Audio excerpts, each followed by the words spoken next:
Bago ngayong gabi, nasusunog ang isang warehouse sa barangay Bagong Ilog, Pasig City. Umakyat na ito sa ikatlong alarma. Sumiklab ang sunog bago mag-alas 10 ng gabi. Inaalam pa ang pinagmulan ng apoy. Kabi-kabilang disgrasya sa kalsada sa Negros Occidental, isang menor de edad na rider ang nasawi matapos sumalpok sa papalikong kotse. Isang tricycle naman sa Capiz ang nawasak ng mabangga ng 3 beses. May report si Ian Cruz. Nasa inner lane ng kalsada ang tricycle na yan nang masagi ng nakasunod na SUV. Ang tricycle nahagi pa ng kasalubong na SUV, saka nagpaikot-ikot bago sumalpok sa isang pick-up. Nagkapira-piraso ang tricycle ko ang insidente sa Pontevedra, Capiz kaninang umaga. Agad isinugod sa ospital ang tricycle driver, pati ang mag-asawang pasahero at kanilang 4 na taong gulang na anak. Ayon sa pulisya, hindi napansin ng driver ng nakabanggang SUV ang tricycle. Nasa kustodiya na siya ng pulisya, pati ang 2 pang sangkot na driver. Pa-U-turn naman ang kotseng ito sa Cabanlacan, Negros Occidental. Habang paliko, sinalpok ito ng motorsiklo. Patay ang 16 anyos sa rider, sugatan naman ang kanyang angkas.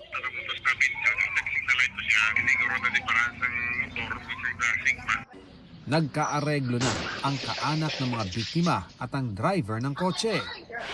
Nagkagit-kita naman sa A. Soriano Avenue sa Cebu City ang 2 siklista. Isa sa kanila, sumemplang. Nasagasaan siya ng paparating na patrol vehicle ng LTO. Ayon sa LTO-7, galing sa operasyon ng patrol vehicle na pabalik na sana sa opisina. Nagablinker man ni sila, o yan, signal pag yun sila, kanangwangwang ba?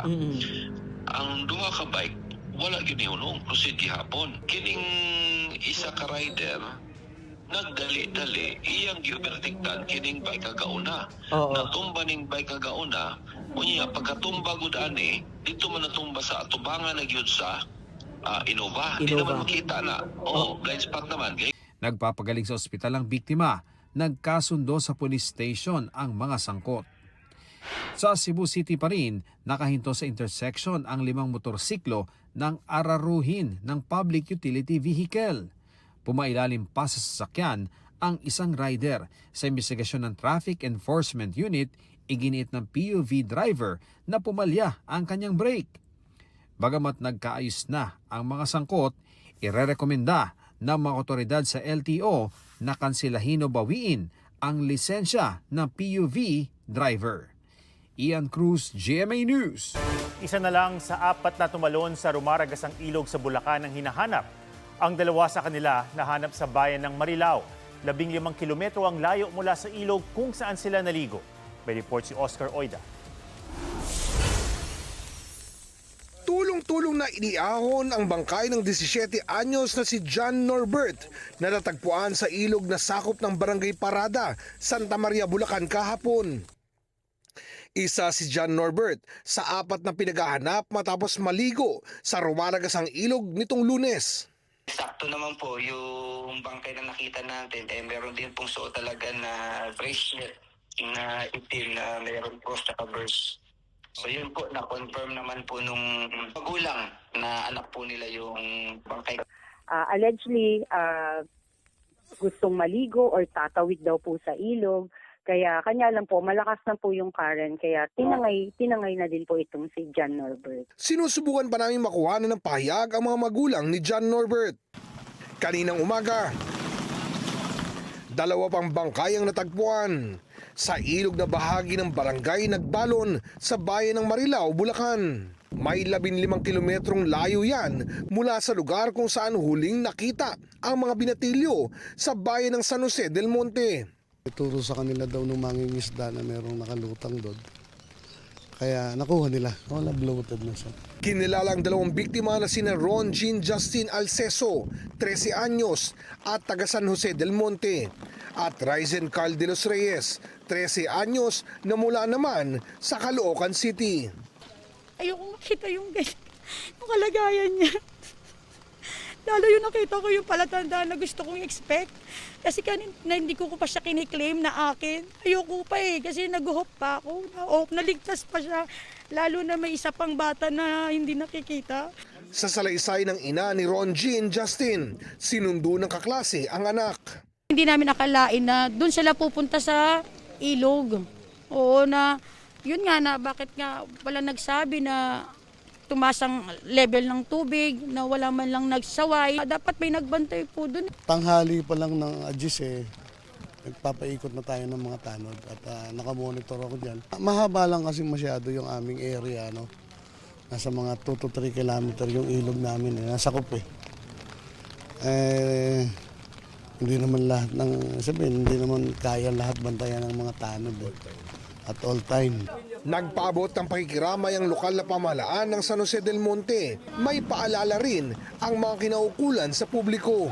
Kapag kaalam ninyo na mataas ang level ng tubig sa kailugan, wag na po tayong maligo. Wag niyong isapalaran ng inyong buhay. Oscar Oida, GMA News. Ikinadismaya ng mga estudyante at magulang ang anilay tanghali ng pagsuspinde ng klase sa ilang lugar ngayong araw. May report si Jamie Santos. Nasa eskwelahan na ang maraming estudyante sa Metro Manila nang suspendihin ng mga lokal na pamahalaan sa Metro Manila ang panghapong klase bago magtanghali.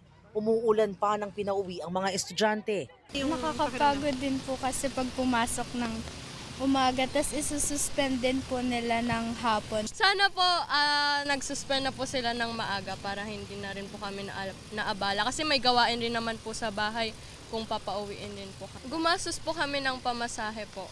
Dismayado rin ang ilang magulang. Magdamag na nga yung ulan kagabi. Nag-expect na kami na umaga may suspension na pero wala.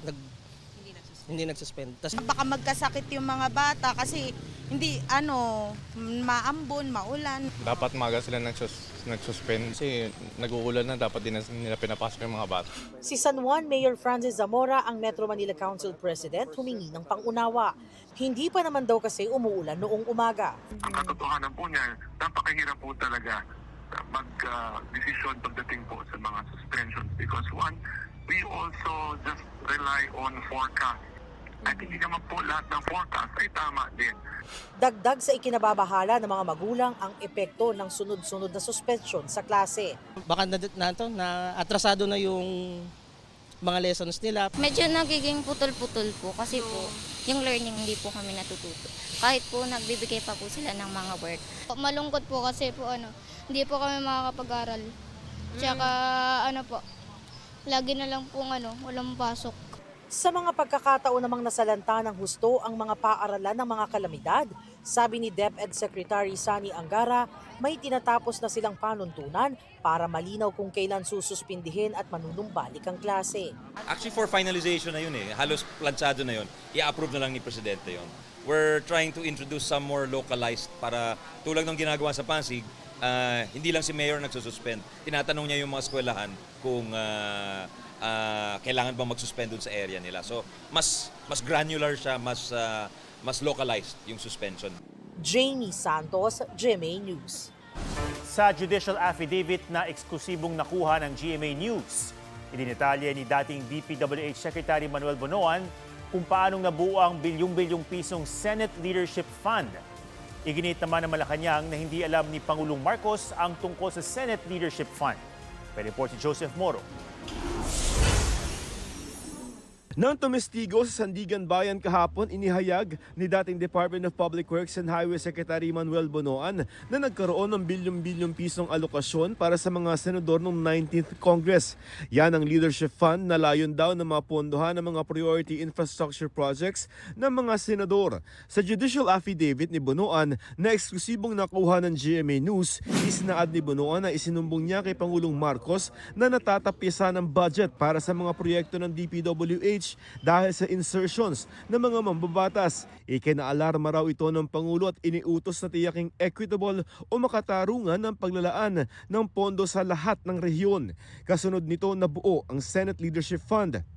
Sabi ni Bonoan, alam ng gabinete ng Pangulo na doon kinukuha ang pampondo sa mga proyekto ng mga senador. Sinimulan daw ito sa 2024 budget at hanggang 24 billion pesos ang Senate Leadership Fund kada taon. Walang itinakdang halaga kung magkano ang may lalaan kada senador dahil nasa discretion daw ito ng nakaupong Senate President. Di bababa sa 500 million pesos ang pwedeng ilaan kada senador. Di bababa sa 1 bilyong piso naman para sa Senate President at chairman ng mga major committee. Para makagamit ng Senate Leadership Fund, kailangan daw magsumite ng project list ng senador sa DPWH na siya naman magbe-verifika sa mga ito.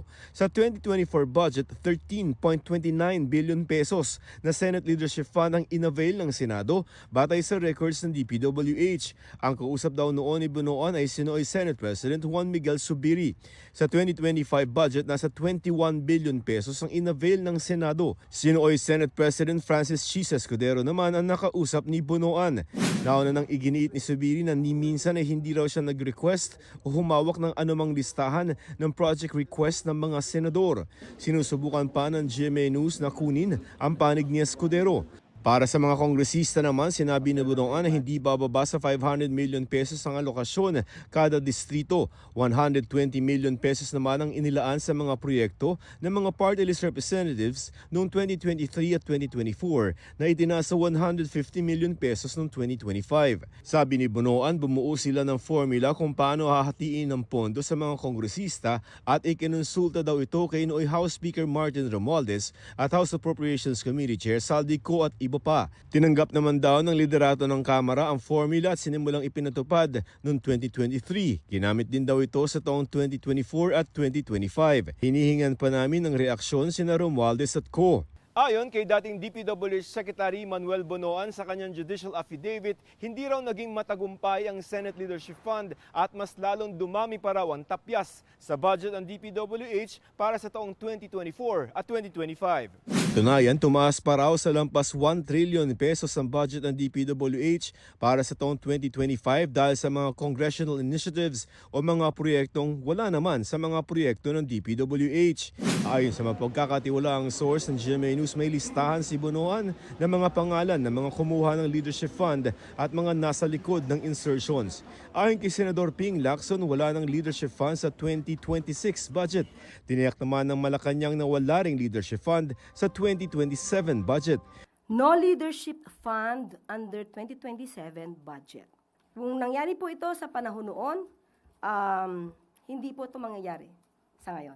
Tinanong ang palasyo kung alam ng Pangulo ang tungkol sa Senate Leadership Fund sa 2024 at 2025 budgets. Kung alam ng Pangulo yan, hindi niya yan ito-tolerate at hindi yan mangyayari. Pero mga ganito kasing usapan, minsan, lihim. Hindi niya ito kinover up. Ito namang leadership fund, ngayon lang din naman ito lumabas. Kung hindi pa nagpa-imbestiga yung Pangulo, hindi natin ito lahat malalaman. Joseph Morong, GMA News. Nasukol ng isang pulis ang holdupper na may baril sa Muntinlupa. Sa viral video, nagpambuno sa overpass ang pulis at ang na-corner niyang holdupper. Pero habang nanlalaban ng suspect, tinutukan nito ng baril ang pulis. May hawak ng baril ang pulis na sinubukang disarmahan ng suspect.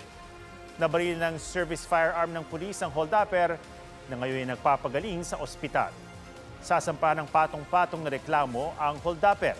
Naibalik naman sa biktima ng pang-hold up ang kanyang cellphone, bag at wallet.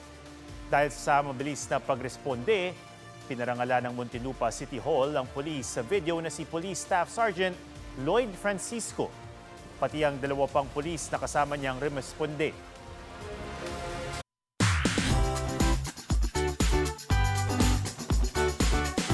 Kung kakulitan lang din, may entry siya ng mga batang tampok namin ngayong gabi.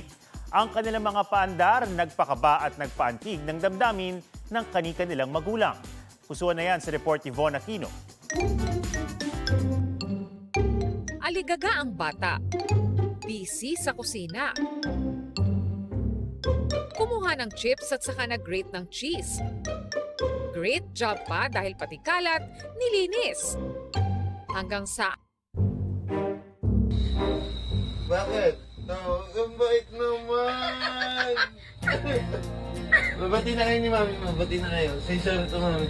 Ang nachos and cheese pala, peace offering ni Bagets dahil napagalitan ng kanyang mami. Ayon kay Yus Cooper Chabel, nagalit sa kanya ang anak ng burahin ng game sa mobile phone. Kaya para makipagbati, nag-prepare ng simpleng snacks ang anak. Ang sweet gesture umantig sa netizens.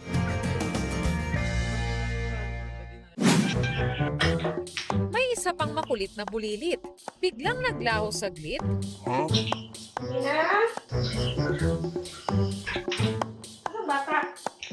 Nataranta na nga si Mommy at Daddy sa kakahanap pero di siya mahagilap. Nasorpresa na lang ang mag-asawa. Nagtago pala sa likod ng pinto ang anak na si Ina. Kwento ni Yus Cooper Dennis, narinig niyang gumalaw ang pintuan habang nagluluto, kaya inakala niyang lumabas ang 2 years old na anak. Pero dahil sa hide and seek moment with their baby, ang kaba napalitan ng tawa.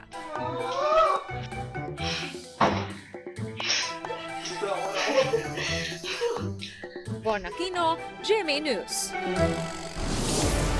At yan ang mga balitang dapat niyong malaman. Ito ang GMA News. Walang kinikilingan, walang pinoprotektahan.